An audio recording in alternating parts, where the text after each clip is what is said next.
Okay, being 6:30, we'll call this meeting of the Budget Committee to order, January 12th, 2025. February. February 12th. Thank you. Too much today.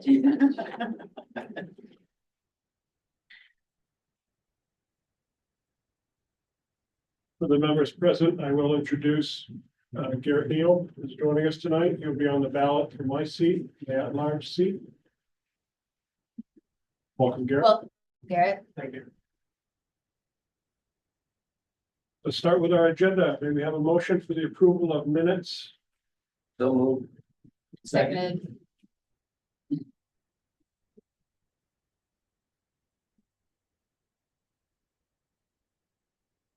That on block? Take that as a block? Sure, take that as a block. You're okay with that? Yeah. Any discussion?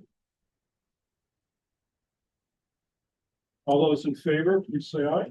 Aye. Any opposed? Or abstained?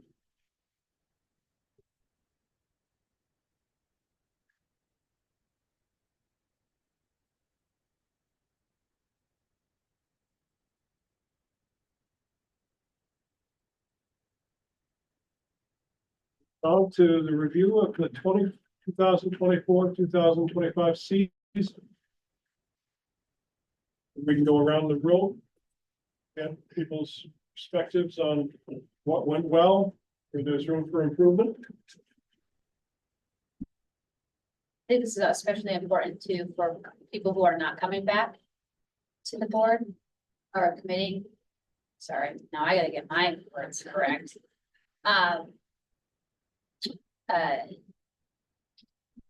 Because I think that your insight is valuable and want to know, because what we have put in place at the beginning of the year about 101 and educating new members and, thinking what we were going to do when the makeup of the committee changed significantly.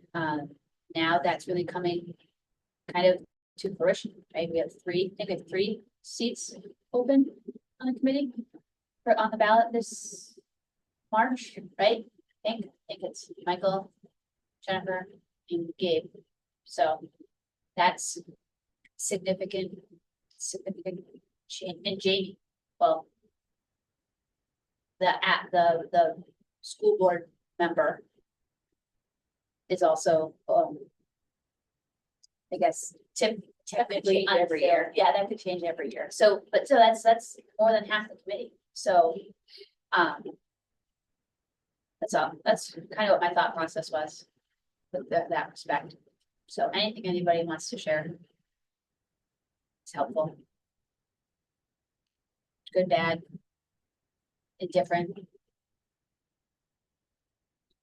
Steve, you gave us this. I sat back and thought about this quite a bit. And I went back to 2 years ago. And said, 2 years ago, I thought it worked well, right? One of the big differences between 2 years ago, second year, and now this year.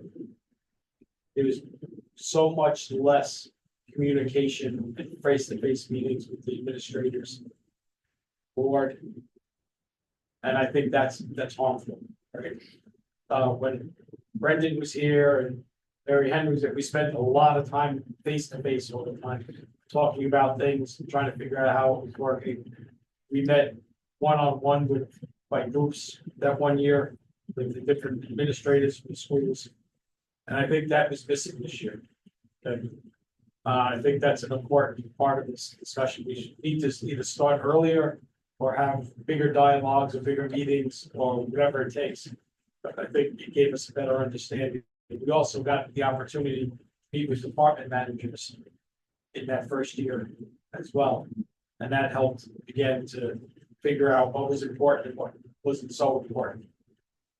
Then the second year comes around and there's turmoil, right? I'll just call it that. We all know the stories, we all know the problems. So there was much less communication and far less I don't like to use the word transparency, but it's because it's lots of meanings of transparency, but there was just a lot less communication and good dialogue and so forth. And then this year, for whatever reason, it was even less in some ways. I felt somewhat insulted that I was given the budget, the version 3 budget, an hour before I was asked to vote on it. I thought that was unacceptable. And so it kind of got worse each year, not for anybody's deliberative reason, but wanting to, it just kind of fell that way. I think that's one area that has to be improved. It's not so much about numbers, it's really about what makes up those numbers and how they were formed, and so forth. Next thing I would do is get rid of the 4-H book. I don't think it's necessary. I felt that asking the teachers, the teacher portion of justification, if I was a professional, I would be very highly insulted by asking me to justify pens and paper and things of $100 or $200. I think that's an insult to the professional person. Keep that if they want to do that, let them keep it themselves or whatever, but we don't need it. We need to simplify the reporting. That's part of it. I mean, the book, I realize that some people like this book. I know you like to see that level of detail. But we've got to figure out what's the right format and what's the way to do it. Because it takes too much time. We're all volunteers. It takes so much time to go through those books like that. And then you get lost in it. And then the other thing is it comes out too early. So we're constantly getting updates, right? So you can't make any decisions on the first book you get. It had a lot of blank pages in it.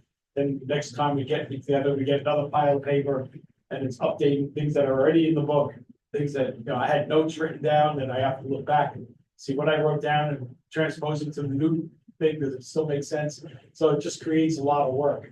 So I think that would get rid of that 4-H binder. I don't think it's needed. Learn to do it in an electronic format, whatever, but you got to get a better way of transferring information to the committee.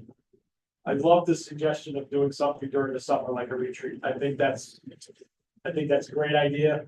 I think it's really important that we start early in the process, even if it's a conversation. And then finally, I think there needs to be a deadline that's locked and loaded that says this is the last day the budget committee gets budget from the administration. And it's got to be in enough time for people to review it, look at it, ask questions, and digest it. It can't be an hour before or the day before or anything like that. A couple of times we got information, the night before our meeting in the morning, right? It's like, that's crazy. You can't do that. Everything should be 5 days before. I realized that there might have been problems in the VA's office this year, but at some point problems have to go away. Right? They can't go on year after year. We have to get to a point where these things happen the way they should happen. So that's my 2 cents worth. Thank you, Steve. Can I ask you a follow-up question? So I obviously have taken a bunch of notes here, but and when you say simplify the reporting, I am one that likes the 4-inch binder. Yeah. I like seeing it all out there. But I agree with you. I don't like the updates and all of the changes because I do have all those notes and things like that. And it is an incredible waste. Like I get it. I want to see it once, know what it is, and then move on from that. Is there something in your professional experience that has worked for this scenario where people want to see the detail, but maybe not so much paper? Like, I'm not sure how to put those two things together and get enough information, but not have it be overwhelming. Right. So I think that in my mind, anyway, it's purely the cost of labor. Well, I think it should be by school, right? So we all know what's going on within the schools, but what's the cost of labor? Right? That's a big number. We should know what that is. It should be, then from that, there's this fixed cost stuff that we have to do, utilities, transportation costs. You know, those kinds of things, and then discretionary spending, what's left for the teacher to actually spend on? And those are kind of the elements that I want to see, and I try to draw it out of those big binders, and I get close. But then it changes right away, right? So, but that's the kind of summary that I think we just need by school. Right? So for me, that's easy. And then if I want the detail, if it's in an electronic form out on the server, I just go out and look at it, right? I don't need to carry it around with me forever, right? Or I can extract something out of it. So I think that's where I'm coming from. Just kind of shrink it down into big blocks so we can see where it's going. I think if we do that, we'll see right away that our problem is not discretionary spending. Right? It'll become very obvious to people that it's not what the teachers are spending, it's what it's costing us to run the school. There's a big chunk of cost for labor, and there's a big chunk in fixed costs, whether you have one student here or 100 students, you still got to plow the driveway, still got to turn the heat on, still got to maintain the building. So still got to bus kids, whether it's 2 kids or 20 kids, still got to pick them up and bring them to school. That's one aspect of it. The other aspect, yeah, it helps for the transparency part, right? It's not so confusing to look at. And I think at the end, when we get through the whole process, that's when we show the voters is that summary sorts, and that makes sense. With that type of condensed reporting, how do you explain to somebody when they say, how many teachers do you have in local? That should be part of the reporting. It should be, here's my school. My school has so many teachers. So you're so many actually, kids. and that's kind of what I was thinking, like, you're talking about getting, you know, the one page with the function codes. But then a second report that has, this is how many people this affects, this is how many buses this affects, Right. and so on, like, That's the support, but it's one page again. It's not 50 pages of numbers. Like you look at some of the numbers in the report, and I see $300. And it's like, okay, why am I looking at this? But it's really not 300 because it's split over, 25 different places in the same television. So you got to add them all up to figure out how much it's really costing, right? It's like some of the workers' comp lines are just impossible to track, right? Some of the things that I would ask questions, like if we had time, I'd ask more questions. What's our mod rating for the school district for workers' comp? Right? That would be a number that I would think that the VA would have, right? Because it tells me, are we in control, are we out of it? How much are we getting a lot of injuries that are covered under workers' comp or not, right? It's a quick number for me to make an assessment on the health of our staff. For workers. But I like just like one pagers, kind of like simplified. But I think it's information we have. That's the other thing. I don't think we should try to create new information sources. We should have this kind of, somebody should know how many teachers are in the Walpole School and the Charlestown School, right? Somebody should know. And it should be an easy number to put on a piece of paper. But thanks. that's just my 2 cents with this thing. But again, the big thing for me when I sat back and thought about it is how little we spend. Going from the first year to the second year to the third year, how little time we spent together between the budget committee, the board, and the administration, really working on the details and trying to come up with a balance and understand where the numbers are going. Plus, like I said, we just didn't have the time right now. The calendar disappeared. Good. Do you have any comments on Steve's remarks? Michael? I agree completely with Steve. The binder is too big, too much detail. Summaries, and yes, if you have an Excel spreadsheet on the drive, then you can drill down on the details if you want. I think, in addition, I think what went well was we created those Budget Committee 101 documents. I think that's fine. And you will know when the next Budget Committee starts up, whether those are working or not. But I have a suspicion that they will work fine, because spent a lot of time on that. So I think that went well. Getting the budget in November is not really acceptable. I don't think there's anybody from the board perspective who agree with that either, so we are all there. To add on to that, I think Steve touched on it a little bit, and so did Michael, and everybody has, but we're volunteers, and so I don't not like our Saturday meeting in December to wrap stuff up and do things if it's going to be productive. But that is Saturday, it's in December. Selfishly, my son's birthday's in December, it's Christmas, kids are little. I don't have a problem spending the time if it's going to be productive. If it's not going to be productive, then my time is more valuable with my children than it is talking about a budget that it's not ready to be talked about. So, just kind of balancing that aspect as well. And I get it, like we are volunteers, but we're elected to be here. That's fine. I accept that responsibility, but it just needs to be balanced. I don't have a problem putting the time in. Let's just make sure that it's worth everybody's time. So, that's my 2 cents. But it all flows downhill, right? We're the last in line, so things what happens, right?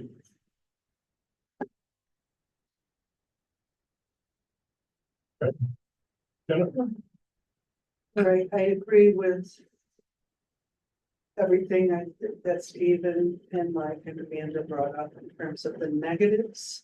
For the positives, the budget committee 101, I agree that really was helpful. Now, remember, I wasn't brought in this year. I was brought in, came in to fill a hole. And it was very helpful for me to refresh what the first year was by looking at what you had already put together. Being detail oriented, I don't mind the binder, I mind it changing all the time.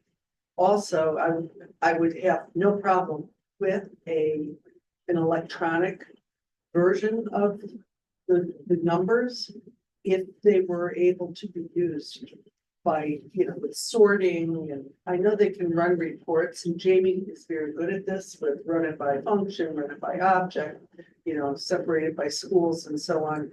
But what we get access to on the website or on the shared drive, if we get access, because I never got full access to it, is not amenable to that. You can download it as a spreadsheet, but it goes places that can't be captured unless you have a supercomputer, I think, the software to capture it. But I do like being able to sort things myself and look at things different ways to see what's going on. All of the summary information they had for the budget hearing, the deliberative session was very useful. And we should be able to get that information well before then. The suggestions for starting earlier and having a joint meeting in the summer is fantastic. I don't see any other way to get the information earlier than we already do. I feel like we've been stonewalled in some cases. I understand the change in administration over the last couple of years. I think we need to think of a way to accommodate that rather than not expect it and be surprised every year, because it's going to keep happening between the school board filling openings and the budget committee, and also, who knows what surprises are in store for us for next year.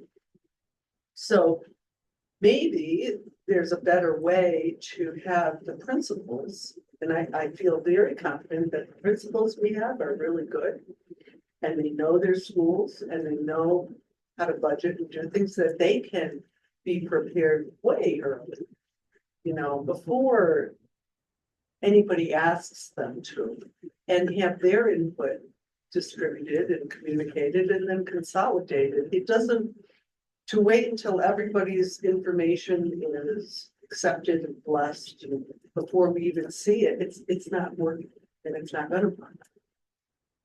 We can't get something an hour before or make changes, because it's impossible for anybody to deal with that amount of data and do it well. What I'm still a little confused about, first, well, let me try to keep things organized in my head. When we were able to submit questions to the school board, we didn't necessarily get answers. We tried to keep track this year, and I liked that we did that. We put it right together with questions when they were asked, when they were answered, if they were answered, what the answers were, and so on. But it wasn't completed, it wasn't followed. So I'm gonna, if I'm back next year, I'll have the same questions that I did. And it gets to be frustrating. And I'm not good at peopling as but it's when it gets frustrating, I want to say things that maybe should, are a little sharper than they're intended. But it's like, I gotta get your attention. I'm asking you this question for a reason, not just to torture you or to, give you extra work and something. So that we should be able to start earlier, get those questions and get on the ball. I know there are reports, they have to be filed with the state, and when nobody wants to disseminate the information before it's approved by the state, but we have to know how many students are there, what's going on, and again, predict the chaos that's going to ensue, especially thinking about what may happen with budget cuts from the Department of Education, whether it trickles down from federal to the state and so on. I can just hear it now because we already went through this with the ESSER funds, and suddenly it's a surprise that they all disappeared, and we have to cover this because it was covered before. No, we don't. We need to really get focused on what has to be done, paid for, delivered, and what's peripheral. And I don't think we have that focus at all. We can't, as a budget committee, decide what to cut or, line items. We're not allowed to do that. But we can look at the overall picture and say, I really don't think this amount is necessary to achieve what we're supposed to be achieving in terms of the children's education and results proficiency and so on. So that's the root of my frustration. I don't know what to do, which lever to pull or push, or which buttons to push, or who to even talk to about it. I'd love to be much more involved in coming to see some of the teachers teach, or meeting with principals, or coming and talking to the business administrator, but that's not efficient when we have a budget committee that needs to be organized. We can't be throwing 20 different questions from 20 different people at everyone we see. So I understand the need for that kind of consolidation in communication, but what can we do that might be more helpful?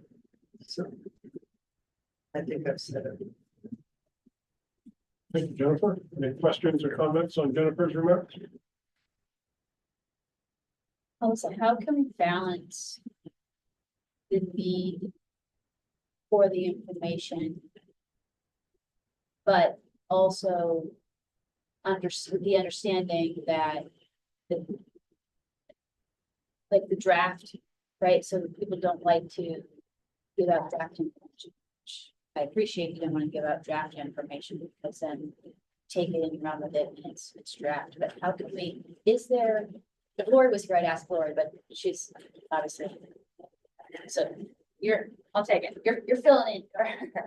So how do we balance, like, does Lori have any suggestions about how to do that? Because it's clear that we need information sooner. So we can be more deliberate and thoughtful about things. But also, she has certain deadlines, school has certain deadlines, like how do we weigh those two? So You might not have an answer, it's just, I don't, but I do have a thought on that. So as I'm sitting here and I'm trying to take in what Steve was talking about and trying to kind of wrap my brain around what it is that we could do.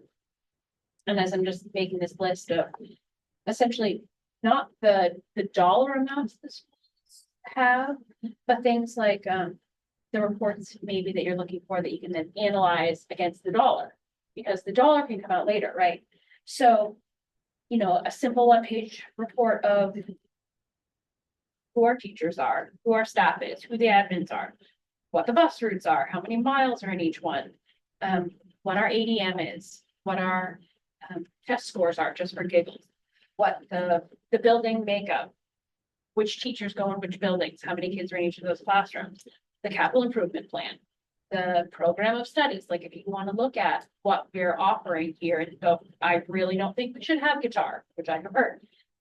Like, those kind of reports might give you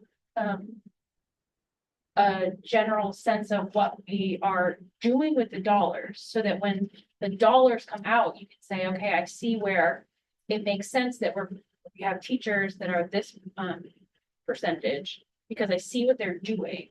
And facilities, the facilities budget is this much, and I see where that goes. So we can't necessarily get the dollars in July, right, but you could be looking at what we have for staffing, where they are, and all of these things, and making a judgment call on that. Is that what I'm kind of It hearing? helps, it helps. One thing that would help me with information flow. Draft is okay, right? I'm not opposed to drafts, but they gotta be labeled as drafts. Definitely, definitely. Right, and that's the problem, right? So I think that's an easy Yeah, solution. that's easy, get our stamp, I don't care what you do, You can, there's a watermark you can put Yeah, across right, it when you print it. Like, just say that's draft on it, right, exactly, Right, draft 1.0 or whatever. yeah. But in order to start earlier, it would have to be, I think, more of this basic data that doesn't necessarily have a dollar on it, but that you could look at and make a judgment call about it, what you want to fund, what you think is important to fund, what is extraneous, what is, you know, the difference between the discretionary and the non-discretionary, like those kind of things, so that when in September, when the admins get together and they put their budget together and they say, this is what we're expecting to need to meet the students we have right now, you already have a plan in place for what you're expecting to put forward in November. And then you have a jumping off point and they have a jumping off point, and then you can come together. I think what might help is if you have that summary of a few pages with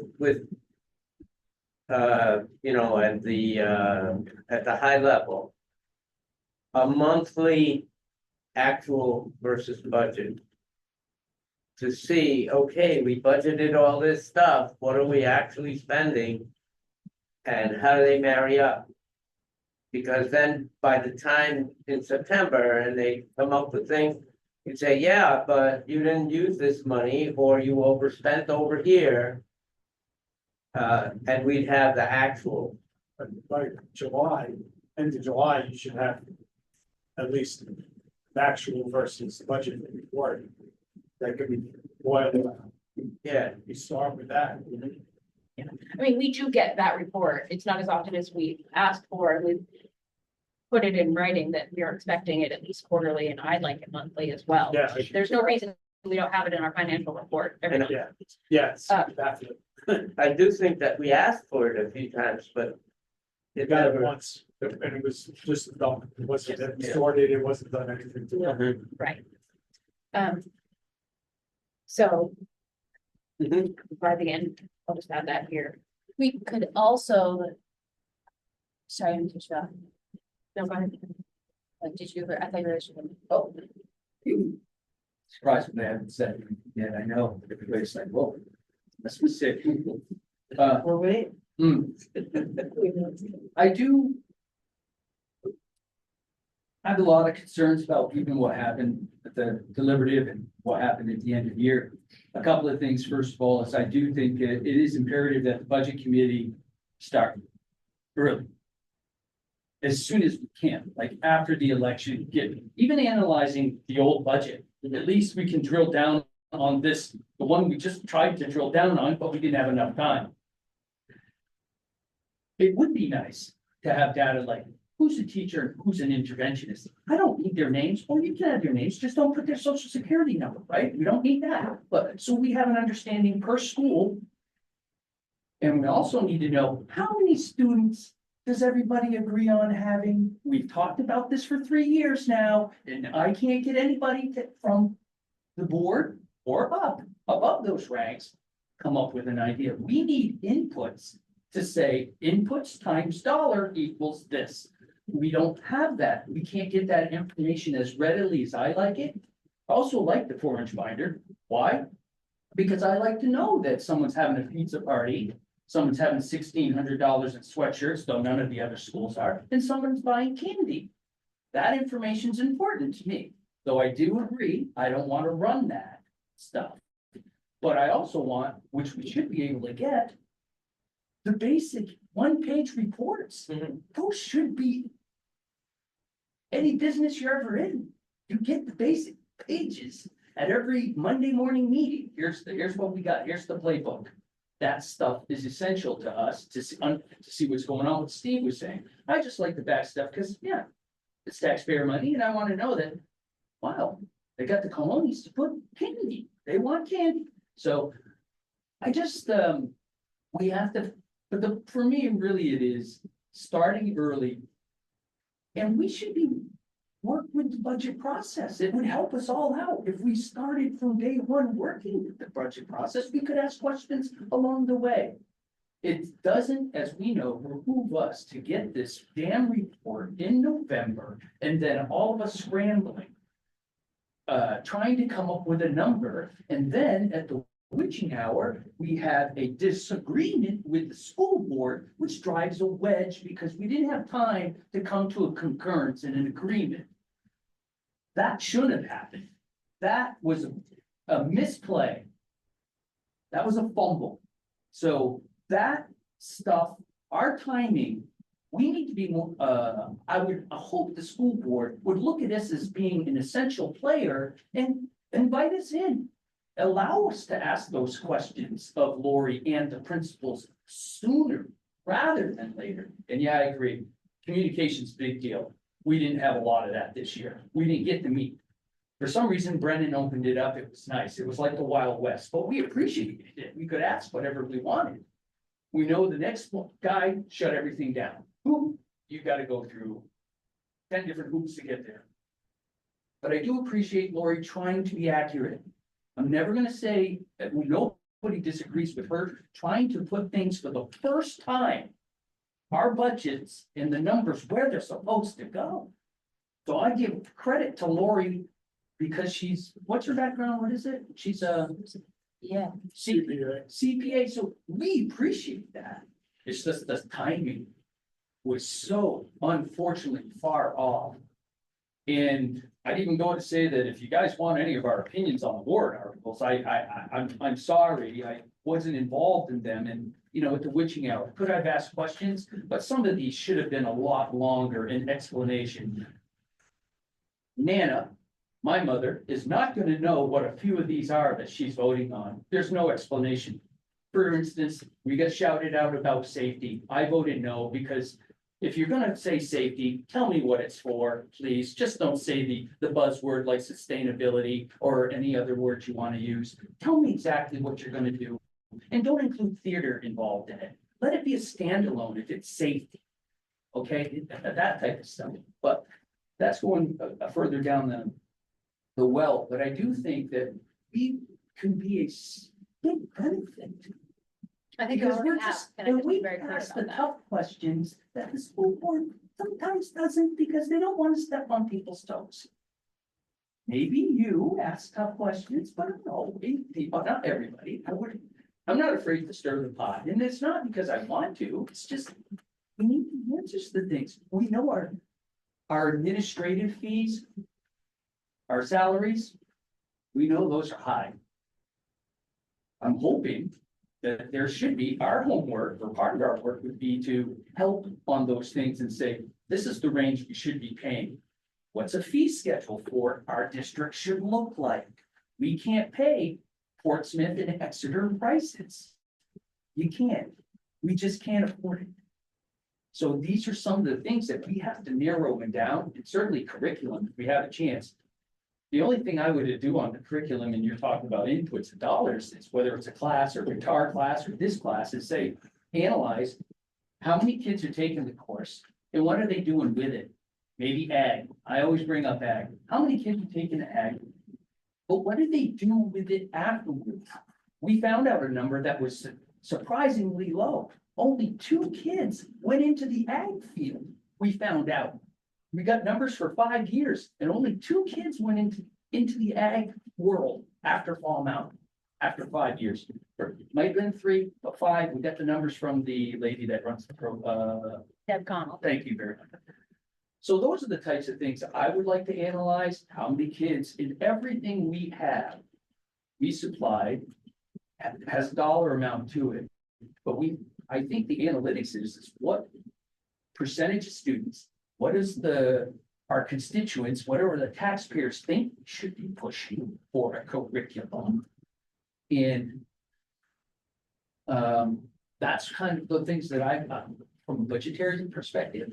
Because what is it, 80 to 85% is salary? We know where the money is. But some of these things need to be cut. Those are the hard questions. But you would need us to do analytics. We can defund full money, but you guys can do it. But we need to work together a little bit better, I think, and communicate. And just do some really hardcore look, because I will say this, and then I'll be done, which I know everybody will be applauding. We are looking down 1.5 million in a CBA coming next year.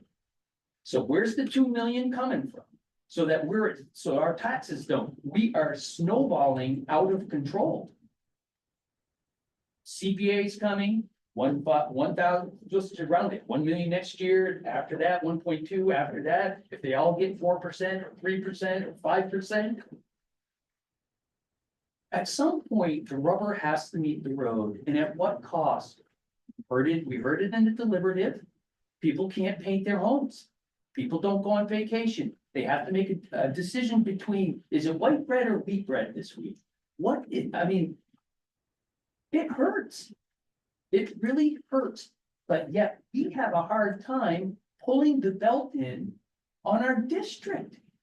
And we need somebody centered who's willing to finally sometimes say no. You don't say no to everything. We all have heart. We all have children, or at least children, you going to the school. But we cannot continue down this road. I have to work twice as hard to pay for the extra taxes somewhere to find it. And nobody wants to not give somebody a raise, but sometimes those things happen. How do we confine it overall? But I guess the thing for me is really it's imperative. I would like to work with the school board more. We'd like better communication. And how do we get those numbers? And that data, which is certainly important, teachers, numbers of kids per students, how that should be set up. And for example, do we need an interventionist at each school if they meet their math thing? Yes or no? And see, everybody's gonna say, well, no, we want to be higher than what the state's number is, whatever that number is. And I get it. But then again, we can't, what do you do? There's a lot of hard decisions that need to be made. So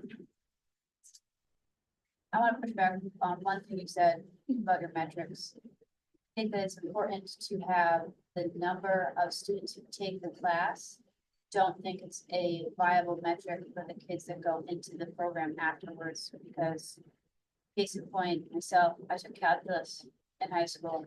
Hey. Okay, you know what I do, not a mathematician, okay, but I still benefited from that class, and they shouldn't remove that class because I'm not a math teacher.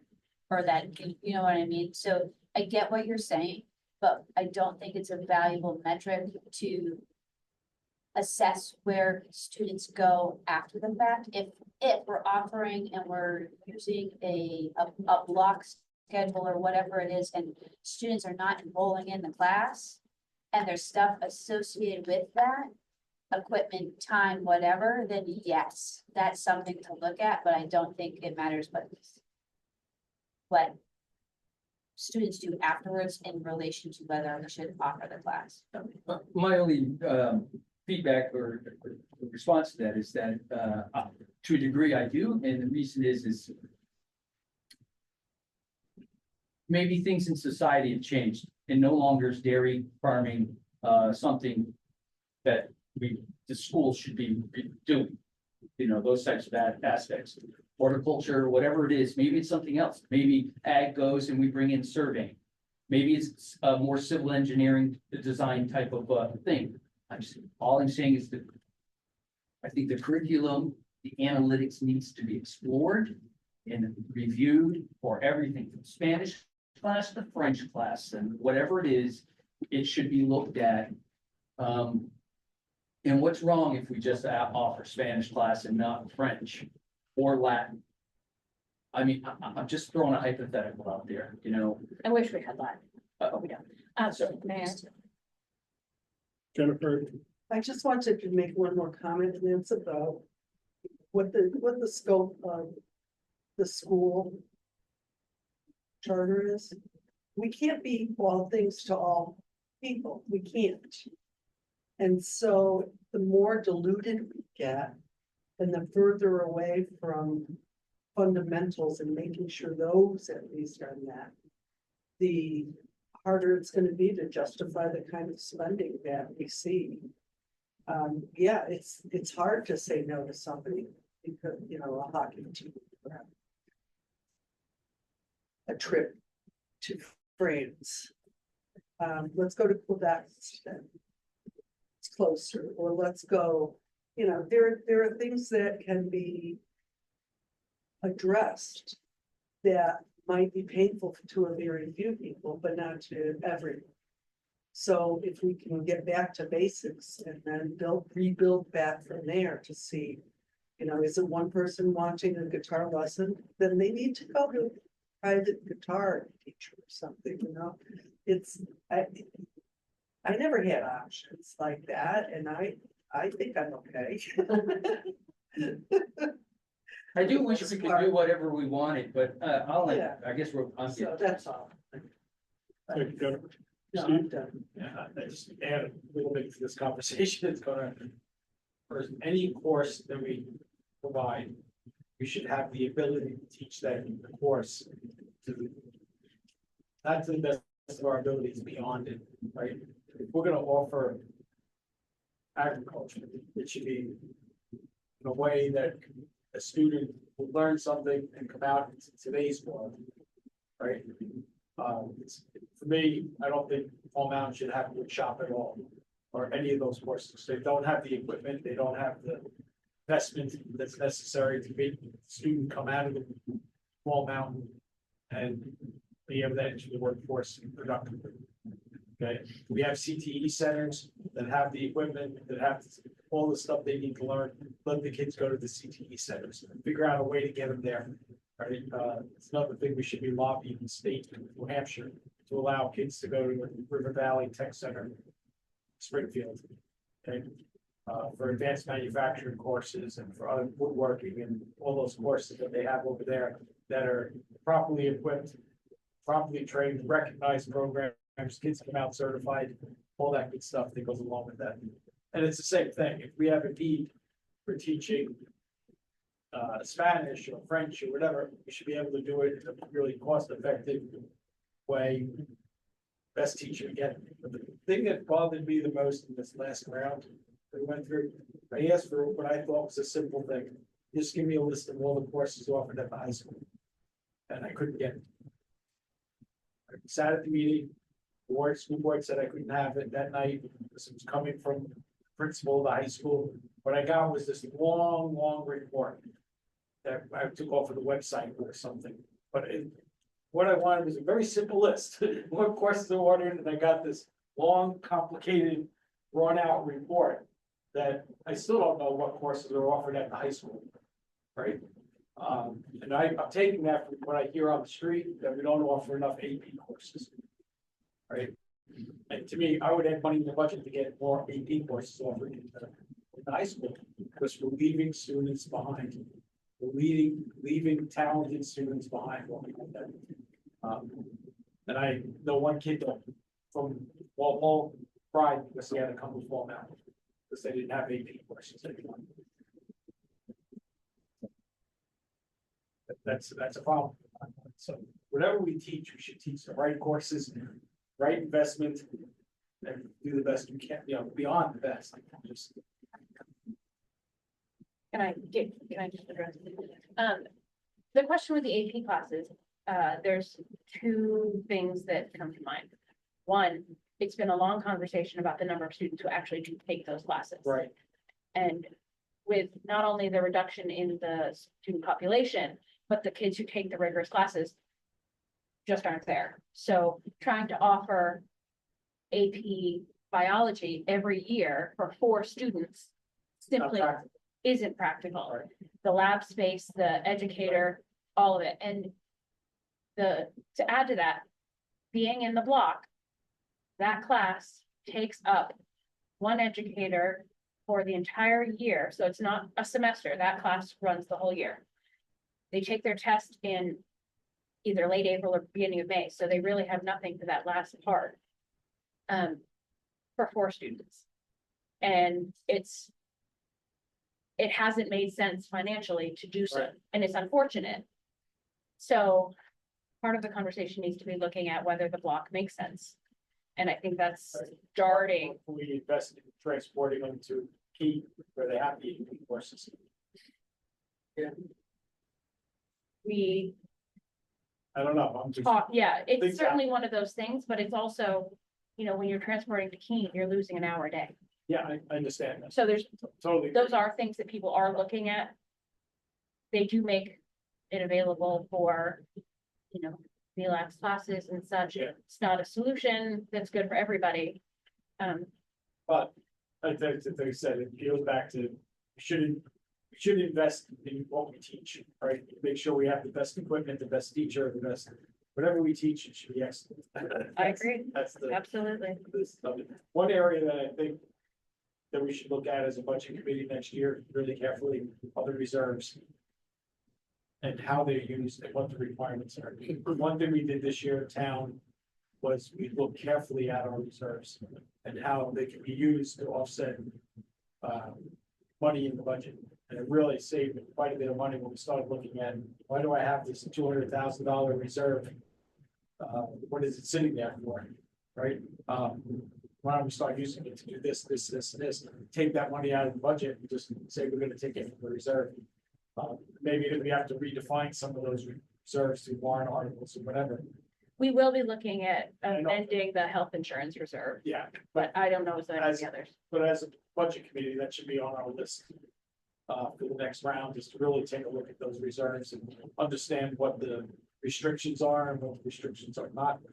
They should make recommendations for changes, because pull a couple $100,000 from reserves somewhere to offset some things. The other piece that I think we need to understand is how the surplus works. At the unspent money works at the end of the year.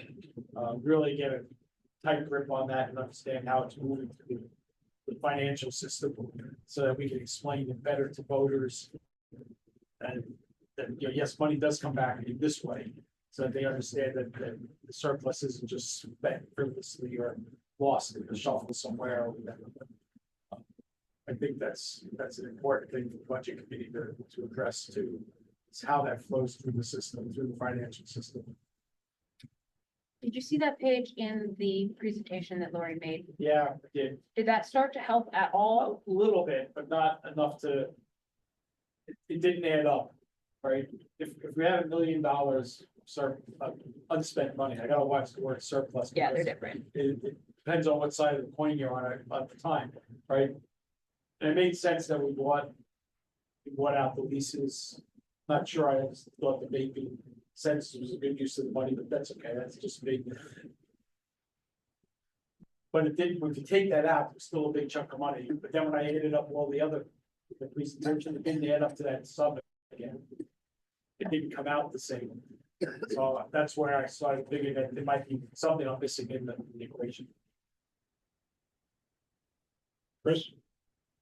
One of you might recall, I'm thinking of the name of the money. We have a pot of money. Is it health or? That's what Melissa was talking Oh. about. Thank you, Alyssa. I didn't catch it. I was thinking of what it was while you were talking about what it was. But that's been sitting around a while. It has. And who, was it Charlestown that was in control of that? That was investment? the trustees. Trustees? How do we do interest wise on that? We're not gonna address that right now. Okay. So, and these are the things that certainly I'll never vote for capital, reserve money. I'm not unless it's teeny tiny, but I just, I don't think that's an appropriate stockpile, but. Well, the health insurance capital reserve, I don't know if that ever was funded by anything but surplus. But I don't know how that got funded in the first place. Well, yeah, that is the truth. Okay, bottom line. Not necessarily. It was a war chest built specifically for the self-funding of our insurance. So I believe it was funded through the savings of a well-built system.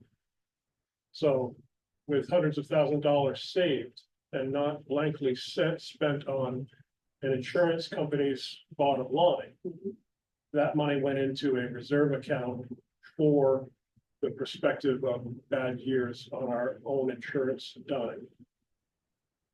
But it came from somewhere. The actual money came from somewhere. So, But we are never going back to that place, and so we yes. will be addressing on how to spend it, because we no longer, the only use we have for it now no longer exists, so we can't touch it, and that's just not okay. So we will be addressing that. After what was just being discussed, when in the warrant articles, the very last one that talked about now adding back to the capital reserves from surplus, it, to me, it sounded like we know we're gonna have surplus, we might as well put some, have some plan for what it is. And it kind of rubs me wrong to hear it look like that. Well, at least we'll put aside 250,000 of however much, what has that surplus or the unspent money been over the last few years. It's been very substantial. So to expect that sounds to me like the budgets are padded in a way, or the vacancies aren't managed, or that it's just a fact of life. We're gonna have extra money at the end of the year, so let's make some plans for it. That I am something not, wrong with that. if I may, I'm not in favor of capital reserve funds, like I never have been. I've been very outspoken about my just displeasure with them, because I do believe it's the taxpayers' money and it belongs in their pocket. That particular warrant article is not written so that it's not an expected pot of money. There have been years where that particular warrant article isn't funded because we don't have the full amount of surplus that, the one year in particular that I'm thinking of, that particular warrant article was written for 500,000, 250 to go to the high school, and the remaining 250 to be split amongst the schools. There was not $500,000 in surplus that year, so like $287,000 ended up getting split. So it's not something that is expected or padded or anything like that. I want that to be clear, like, But it sounds. What did someone say, since the appearance of the Friday dais? but it shouldn't be, and that narrative should get changed. And only people in the public can do that because that's the case. yeah, but to describe it as tax neutral. It's kind of weird. Is that one described as tax That neutral? one was, yeah. It's tax. Well, they're not, It comes from savings. well, Comes from it what comes from the inspect. taxpayers in the Well, first place, so. It I can depends on the understand that year, that's what argument. I. It's just an odd way to do things. So But it I'm is- just commenting. So as I listen to this, again, I'm thinking that we're gonna use out of season and in season. I think there's a lot of out of season discussions that Yeah. should take place. I think we should be looking at the capital reserves. We should be looking at lots of different things that don't necessarily drive the budget at this point in time. Certainly, it's a discussion the budget committee should be looking at. I'd like to know how the capital reserves are invested in Charlestown. You know, I'm not saying the trustees are doing a bad job or a good job, but I do know there's alternative routes now. Particularly with public deposit insurance program, we can get much better than what the Cambridge Trust is providing. You know, it's allowed by law to move that to those kinds of facilities. We should be able to do that. And look for the best return on the investment we can. Those are out of season kind of discussions that we should be having. Digging down a little bit deeper into something. And then it becomes the budget season, right, where now we're looking at line, looking at. Gives us something to talk about during the summer months, the spring and summer, to really look at some of the areas that they overlooked during the budget time. That's a suggestion. Speaking of spring and summer. Nobody has anything else to talk about or what went well and what where our areas of improvement are. Gabe, do you want to take us to the next one? Sure, we pretty well kicked that idea around. Anybody else have any burning desire before we move on? Okay, good input. Moving on to item number 3, revisiting the conversation of RSA on who is eligible to chair the budget committee. Amanda, will you take us forward? So, earlier this year, we started out talking about, who was eligible, what did the RSAs mean? Who could be chair, who could be vice chair, at-large members, all of this stuff. And I think we came down on it, that only the at-large, the way we read the statutes at the time was that only the at-large members were able to run for chair or be whatever nominated for chair. We don't really run. We're not holding our own elections here, right? But I think that there's discussion that could be had about the difference between municipalities and cooperatives, and that we are a cooperative, we're not a municipality. So I think that the rules are can be interpreted, I think that the rules are different. So I don't have the specific RSAs. I know we listed some of them here, but I believe that there are other people that have had more in-depth conversation about that. So I opened that up to the committee for what people have kind of read, what they and where this wants to go. Chris? So,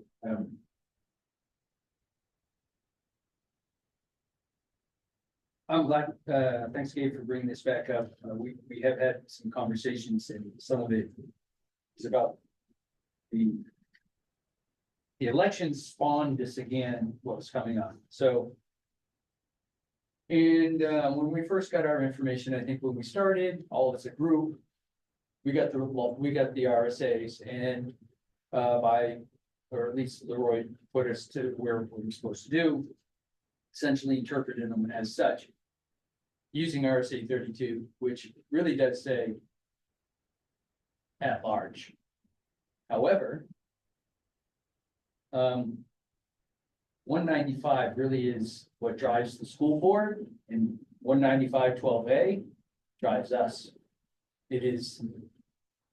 It takes precedence, and there is a sentence in here that says, after appointment or election of the budget committee shall properly organize and choose a chairperson, vice chairperson, and secretary. That's 195. Doesn't say anything else, who or what you should be. If you go into RSA 32.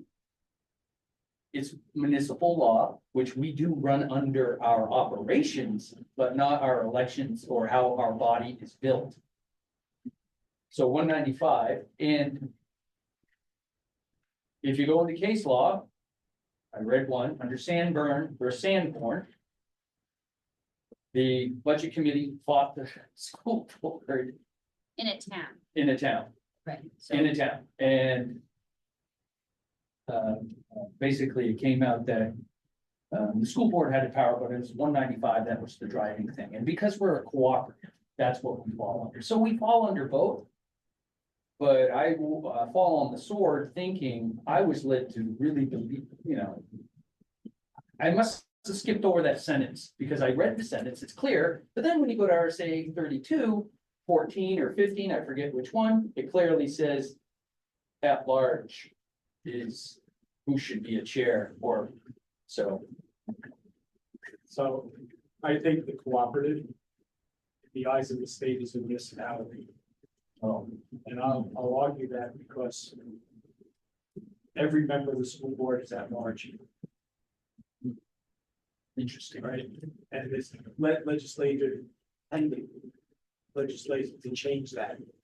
That it'll be, each school board seat will be voted on by only the people, the town that they represent.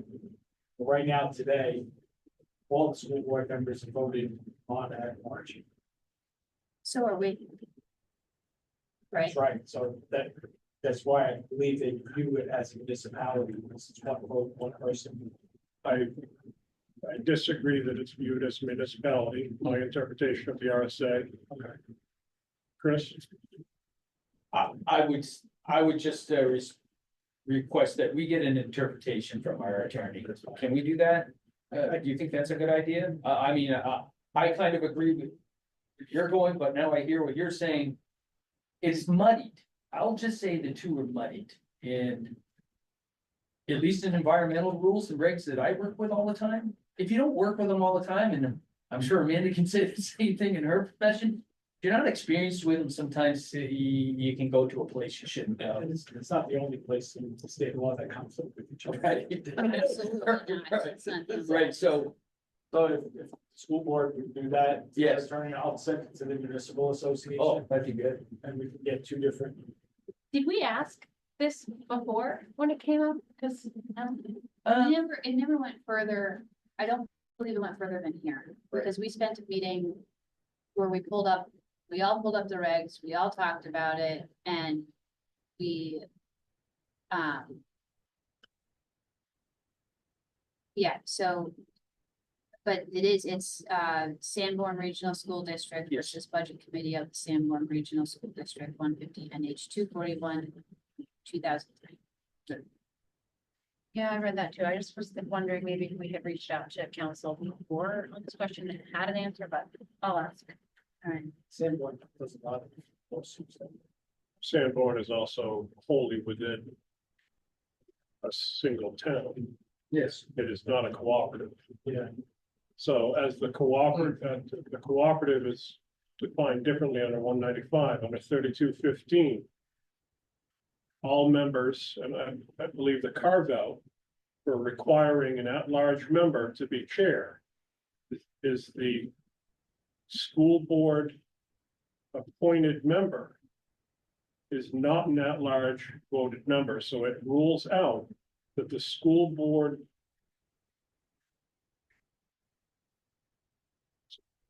representative could not chair the budget committee. And you know, that's what we have attorneys in courts for. Yeah. For that concern. So, I mean, But I think to that's kick it what around we farther, you'll ask for legal opinion, but yeah, I think. So moving forward. Should have that before the March meeting. And Yeah, you'll see I'll send it out tomorrow Good morning. deadline on When is the March? March 11th. March Madness when we vote. That's our vote. Oh, I'm sorry about that. So the next question is, we vote on March 11th. If we follow our current schedule, we're supposed to meet on March 12th. I don't know if, right, because it's the second Wednesday of the month. So I think that, I don't, I just don't understand. I don't know how we would get the new members of the committee, like, hey, you got elected last night and tonight you have a meeting. I don't know if that's necessarily the most appropriate way for us to welcome our new comrades. So we could either bump it out for a couple weeks and still meet in March, or do we bump into April? We could do it the Wednesday after the board meeting to kind of fall in line with that schedule. I believe the board meeting is April 7th as I look at the calendar, which means that we would either meet the 9th or we could meet the 16th. But I guess it really depends on, we don't have really a protocol for like calling people at like 6 in the morning after they've been elected to get them to a meeting. You may not even have all the That's the other. results by Yes. the next morning. Exactly, so. April 9th is okay for me. Melissa? Well, Kyle just brought my attention that the school district has a budget committee meeting scheduled for the 19th, which is the following Wednesday. I don't know if that was Of March. of March.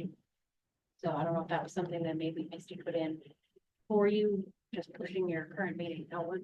There was a meeting on the calendar, For the but 19th, the 19th, cool, I saw that, said. I didn't recognize. Not that you We can can- change it, I'm right. just telling you it's there now. That would be good. Chris?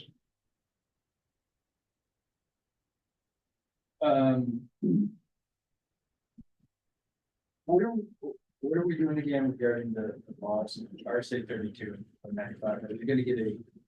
Yeah. I'm gonna send Matt in an email asking him just to give us. And the reason is, it's whether it affects Gary or not, or anybody, right? I just want to know, again, I think I gotta reread it myself, but I'm inclined, based on our discussion. It does say in RSA 32-15-5, no selectman, town manager, or member of the board shall serve as an at-large member. So, But weren't you in that last one?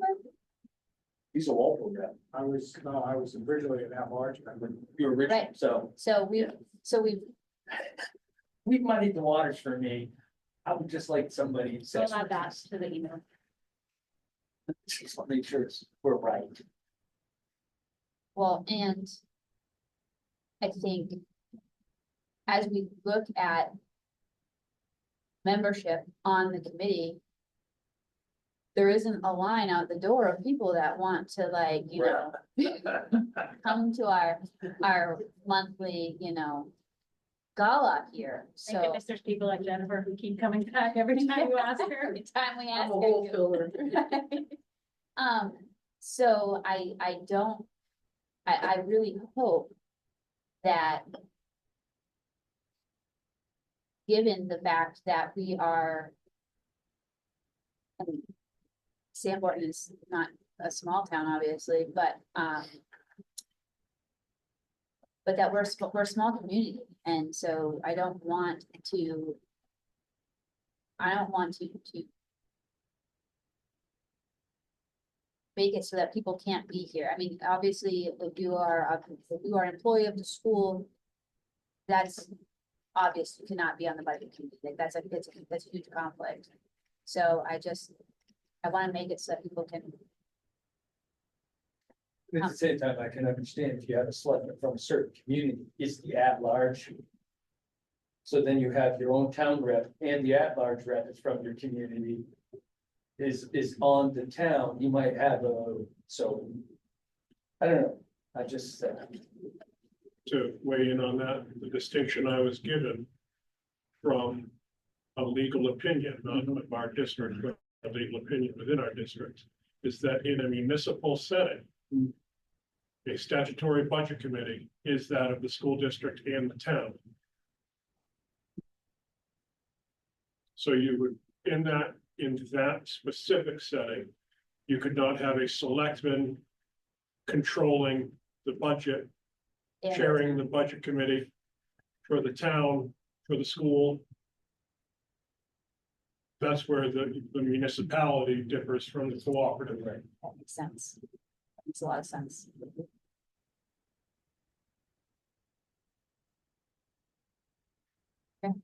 Are you not running? Correct.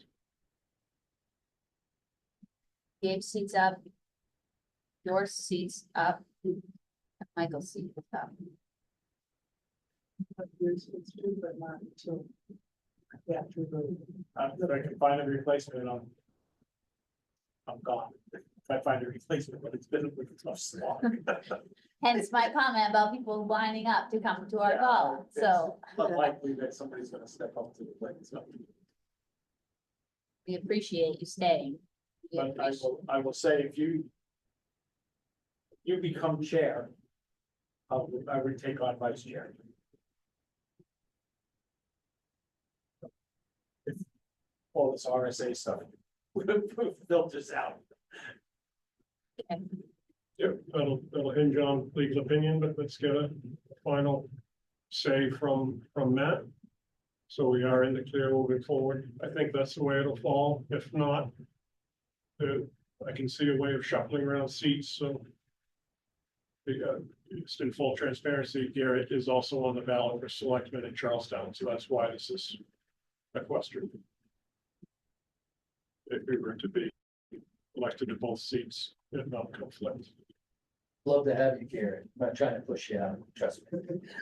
But we have. a None of us selectman from one of the towns that is in the cooperative. Right. town. Not as an But he- at-large member. No, okay, But he That's started, where the question right, comes from. but the first year he was. right, and that's the other I question, was elected as that party, right? So, 1 year. we're gonna figure it out, it's fine, we're good. Good. Okay. I also just want to take a minute to thank everybody for, publicly for their time here, and, I think that we, as a committee, have come a long way. We got voted in. There was really no guideline, no real plan in place. We have slogged through it. This represents the same, well, we're missing Steve, Barone, but and Jamie's obviously not here, but people on the committee, except for Steve Barone, this represents the original crew. So, I just want to say thank you and, really appreciate it, and your opinions are always welcome, and, I know what you're gonna say is it's been real, it's been fun, but it hasn't been real fun. But, yeah, so just thanks, because we know how much time we put in, we know how much time this takes away from our families and from our other things, our other jobs, so, I just want you to walk away from this, I want everyone, when it's your turn to walk away, I want you to walk away from this experience. Looking at what we have accomplished, and we have a structure, we have a process, we have, an orientation, we have, we have things that we started with nothing, so. Thank you all. And thank you, Gabe. You've been a great leader. I've learned a lot from you watching and listen to. Your team was awesome. Are you trying to get a red St. Pierre sweatshirt? I might even get you one of the coveted black one. No, seriously. Wait a you second, guys- we're getting some. No, it's been great. We're handing out swag, right? I think it's been an honor working with all of you. You've all worked very hard and, yeah, Gabe has been a fantastic chair. Yes. I'm not leaving because of any of you. I'm just leaving because I'm busy. Clean up. So, You're helping out in other ways. Yes. absolutely. Get some other stuff done for us, please, Yeah. would you?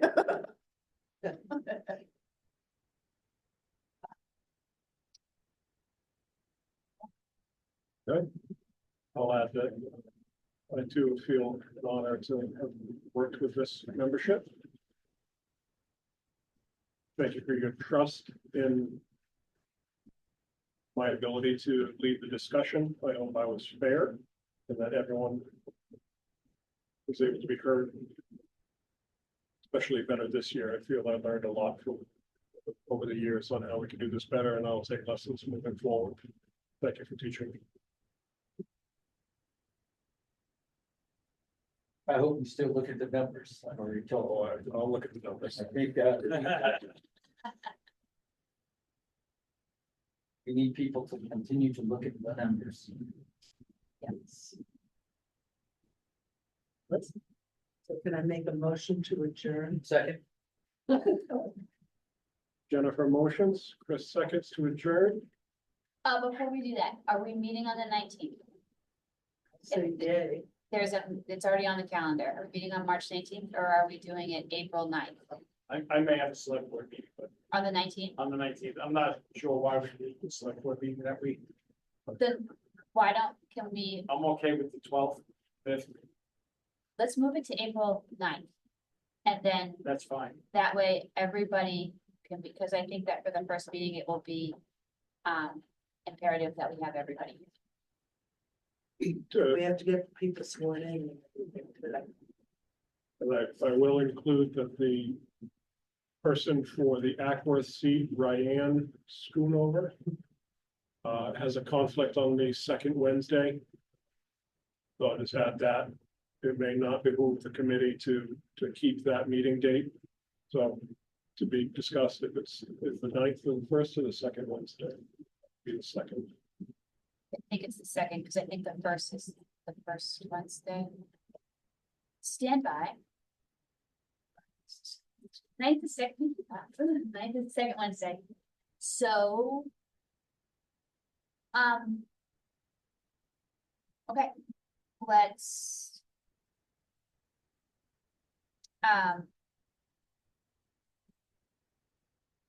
Maybe what we need to do is after I can volunteer after everybody is elected, I can reach out to Misty. And I can figure out what that kind of availability is and we can. Figure out what that date is, so. I guess that's probably the best thing moving forward. Before the election, I was wondering if you would be so kind, Amanda, to have a pre-agenda ready already, for that meeting, what we're gonna do. If you could do one now for that April meeting, you know what I mean? Have one, so we Yeah. don't go in at haphazard, that we kind of have. Oh, yeah. Cause I I will not go in it. Okay. And maybe we can request, something from the VA, like, have our one page, where we're at. A where we're at page. Just so when we get through elections and our one-on-one discussions, we can say, oh, and by the way, here we are. Let's- Yeah. why don't we, why don't we kick around our do that, we can do that via email Okay. too. Do that via email, and we'll just, as I have thoughts. More, kind of, what's it called? Not administrative, but like, welcome to the first day thoughts, but yeah, we can also kind of digest the minutes and the notes that we have from today and kind of think about what, is this a good time to start asking about the reserves and start those questions and ask those questions now about the reserves, because we could start talking about that or whatever, but whatever we're talking about. So the next budget committee meeting is to be decided. To be decided, we're not going to remove the 19th. I won't ask Misty to remove the 19th just yet, but it is a probably that we can.